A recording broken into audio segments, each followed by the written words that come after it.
Hey everybody, Drizna here. Welcome to a new Let's Play. Don't worry, the title will come up in a sec. Just want you to see these awesome graphics. Created by Paradox Interactive.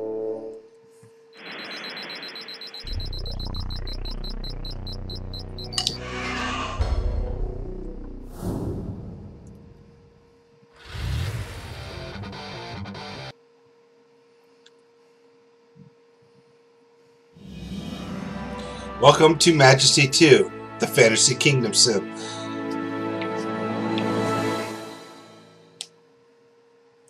Now, this video, I'm going to only do this one video for now. I'm going to do the gameplay and all the campaign later.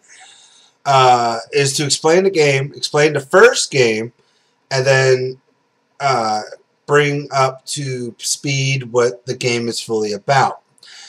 If you already know about Majesty 2 or Majesty itself, please go to the next video, which will be the actual gameplay of things. I'm going to do the explanation, I'm going to do the tutorial level here, and from there I'll continue on with the single player campaign.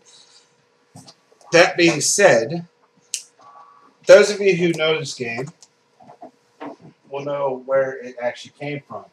Those of you who don't, which I'm assuming if you're still watching this video, you don't know what this game is about, was created by Paradox Interactive as well. It's a game called Majesty. Now, this game came out in, let me see, about 2000. Yeah. This game, Majesty 1, the Fantasy Kingdom sim, was set up to where you build a kingdom, you hire heroes, and it's a real-time strategy based, but the thing is you don't actually control your heroes directly. You more control them by sending out quest flags. And if they want to go and do the quest, they'll respond to it, they'll attack, explore. Well, in the first two, you only had 2 attack or explore flags. Or in the first one. They came out with the Northern Expansion Pack, which added more buildings and different classes to things. There's a couple things I liked about Majesty 1 and a couple things I didn't. Now, the stuff I didn't, I'll tell you now. Might as well get the bad out of the way, right? Oh yeah, I forgot about this. It automatically starts this. This is a funny one. Check this out.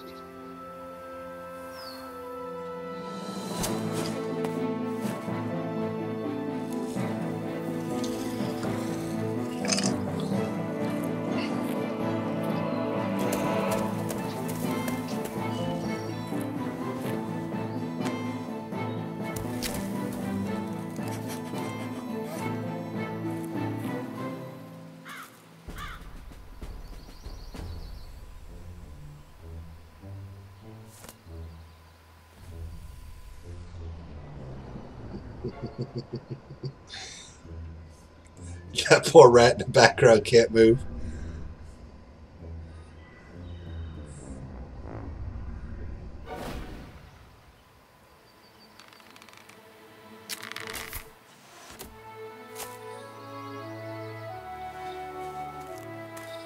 He thinks the job's done, he walks away.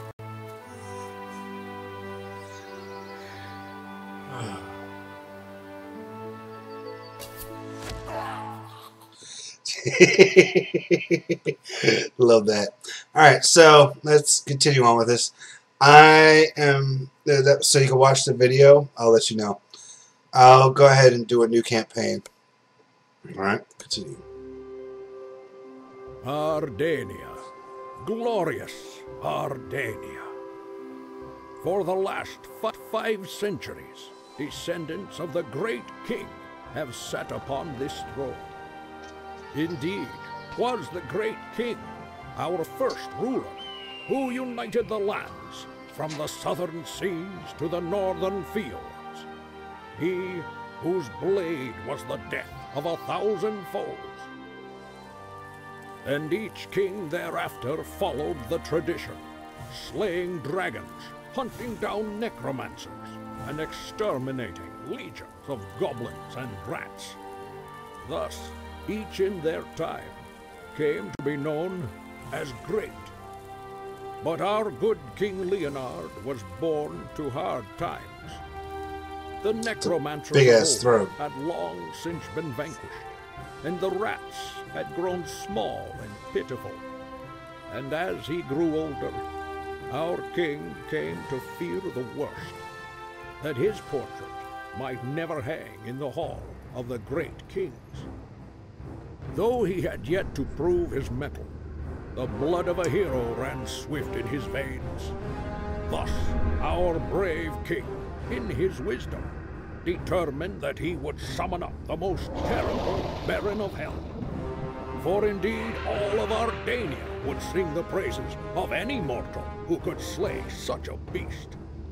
And so, applying all their skill and concentration, the court mages performed the terrible ritual. And the demon lord did appear. Leonard never wavered, but stood locked in his deadly contest for 5 long days. But alas, in the end, the demon beast prevailed. And so that spawn of hell took Leonard's place on the throne. Since then, many princes and dukes have perished in futile effort to destroy the beast. Darkness and despair have fallen over Ardania. But now I have found you, your majesty, the last heir of the great king's bloodline. You, our only hope. Your kingdom awaits you, sire. As I was saying, this is the campaign map. When Majesty 1 came out, the gameplay was very well put together, about 2000. It was a top-down angle 3D style, and the way it worked, it ran pretty smoothly. There was a few problems I had, like I said.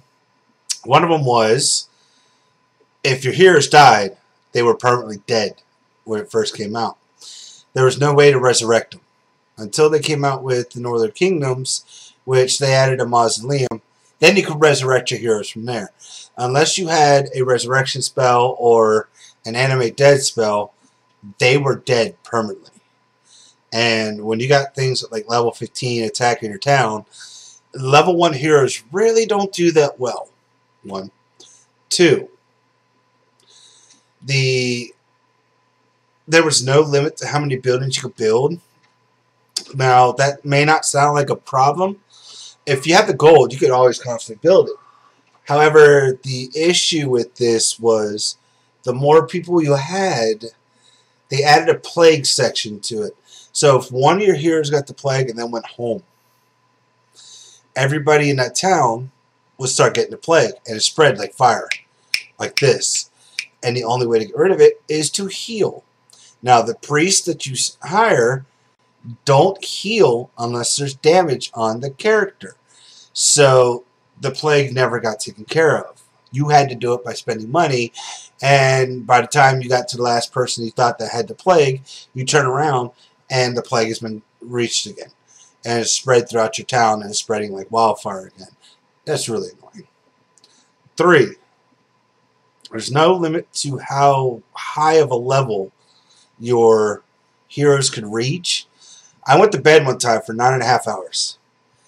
And when I went to sleep, the highest level character I think was 22, 23. When I woke up the next day after 9 hours of sleep, I went back on my computer to take a look at what it was like. And the heroes, the lowest level hero is 176. The highest level hero was about 216, 220. Now, that's a little ridiculous to have on a quest. So, if somebody's doing a quest that has no time limit, you go to bed, set up your stuff, summon your heroes, go to sleep. Wake up the next day, and they're one-shotting dragons, which are level 20 in the game. That's a little redonkulous. Well, they came out with Northern expansions. Now, another thing I didn't like, I'm sorry, was that you didn't have any way to make a custom map in the game. So you kind of went with the, well, you did and sort of didn't. When you went to go make a custom map, it was randomized. You couldn't specifically pick what you wanted on the map. So you could get a map where you have a bunch of weenie creatures. So after level 10, they're no longer a problem. Or you can have a map where there was a level 20 creature that was attacking the village starting out. Hold on, I'll be right back. Sorry about that. I had a cough. Didn't want to cough in your ear. So, it didn't really matter. It mattered what you started with, but with the random section, it wasn't fair. So the Northern expansions came out, and they fixed a lot of that. They made the mausoleum, so you could actually, resurrect your heroes. They made it to where the map editor, where you can make your own maps, was not randomized. You could actually select what you wanted in it, or you could randomize it as normal. They didn't put a cap on any levels, which, but, that was such a minor thing. It wasn't that big of a deal. I loved the game. I really did love this game. And I played it a lot. I never beat it, but I played it a lot because I always did the custom maps. I wanted to see, and I was doing research to find out how high of a level things could become for when I wanted to make my own games, which I want to do. So then years go by, and then they make Majesty 2. Now, Majesty 2 puts a limit on how many buildings you can have. You have 3 of each guild now. And in one, you had temples you could build, and you could build them anywhere you want.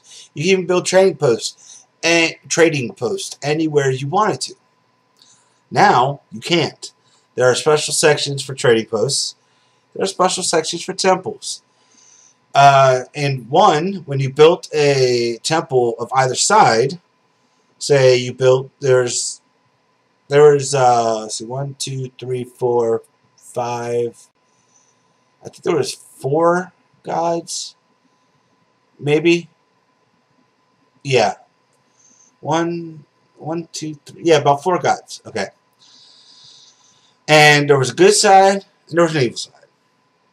Now, if you built one of either side, the others disappeared. So you can only build of that side, light or evil. And then there was some in between. You could build one in between. It didn't matter which side you built. It was with them regardless. In Majesty 2, now you could build either side regardless. So you can build a Paladins Guild and the Sisters of Crypta. A Temple to Crypta. And they will fight. In the middle of fighting, they will have issues. The Paladin will walk up and kill the undead that the Sister of Crypta is summoning. Or you could do dwarves and elves, where in the first one, if you built dwarves, elves were gone. You couldn't build them anymore because they didn't like each other. And here you can, and they will mess with each other. The dwarf will walk up and, stun an elf. Or the elf will walk by and shoot an arrow of thorns and lock the dwarf in place, which sucked because they were doing damage to each other, at the same time. It's kind of funny to see them in an argument. So this one is you can have 3 temples built because any map only has 3 power sites, which is where you can build the temples now, where you have to build them. Unless you actually do the last quest, which is... Where is he? Demon Advisor. Where's the last quest? No. Here. Defeat the demon and return to the throne of Ardania. Here, you have to build each one. You have to build all 6 gods. And in order to lock them into place. Now, with the game I have here, it's updated, and there's a lot of downloadable content they released at the time too in the store. So some of the stuff I have here, you won't have. I have 8 gods versus 6. 2 of them are downloaded things. One is for an ice mage, and another one's for the assassins. They play no part in the story, and unfortunately, in the quest as you go along, they're always available. You can see them available at the bottom, except for certain quests that you're required to pick one or the other, where it is, you know, life or death quests, life and death here. But most of the times it's available. You just can't build it because you don't have a power site. It's, yeah, blah, blah, blah, blah, blah, blah. Majesty 2 set up to where you can do a, you can also have a Hall of Lords. So every quest you play on here, as you go along, when you're victorious, you have to beat it. When you are victorious, you can pick a hero to become a lord of that land. And later on, you can build the Hall of Lords, and you can resummon the heroes from other lands to come and fight. It's great because they're higher level. It sucks because the higher level, the more they cost. It's really horrible if you pick a special class, which is one of the temple people, and they are, say, level 20, which is the game I had before this. I was playing through the quests. And they become 14,000 gold to summon. That's a lot of gold to get in a town where you're constantly upgrading, building new stuff, hiring new heroes, doing new research, things like that. Majesty 1 is a really good game. If you get a chance to play it, by all means, please play it. It will give you an understanding of how this game works and why it is set up as it is. You play as the first king, the one he was talking about, where he was doing great deeds and killing a lich and killing all the stuff, you know. It's amazing. Then you get to this guy who summoned a demon and now took over. La-da-da, stupid person. But to get to the quest, we're going to continue on now. This was added on when they actually updated it. So your quest could have replayability factors. So instead of having, you can, if you play this multiple times, you play all these maps all the time. The placement of every building, of every spawn building, is always the same. But if you click this, it places all the monsters and everything everywhere. And somebody misspelled this because of that question mark. It says this can dramatically affect the difficulty of the mission. So something that is considered novice or advanced, or do they have a beginner? I thought they had a beginner. Yeah, novice sections or advanced can actually become expert, or expert can become impossible almost, depending on where they're at. It makes it really hard. So be careful when using this. If you're just starting out, keep it as it is. If you have played this before and you're a veteran, do this. It's fun. It makes it really hard to find them because you don't know where the buildings are or the monster spawners are anymore, and you have to find them again. You know, you have to relearn the map. It's actually kind of an interesting thing. Most people, when they learn the map, they don't really study it anymore or look for things. They just kind of do whatever the quest is and they're done. Alright, so moving on to this. Here we go. Greetings, Your Majesty. Welcome to my humble mansion. Centuries ago, it was granted to my family by one of the great rulers of Ardania. We all have hope. You shall become one of the great kings yourself. But first, you must learn the secrets of statecraft. My mansion will be just fine for this purpose. Well, it's seen better days. I had planned to put it on the market. Maybe look for something a little cozier. On the water, perhaps. Your Majesty wouldn't happen to know a good real estate agent, would you? The problem is, wolves have recently infested the neighborhood. They keep eating my chickens and knocking over my garbage cans. Why, I've had 3 stewards quit this very week. The first part of your training will be to deal with these pests, Your Majesty. Alright, so the quest is to learn the game and to get rid of the wolves. Not a bad thing. So they give you a tutorial to understand how to do stuff. You can rotate the map and look at different things. Now, if you look at the map here and up here, you see the castle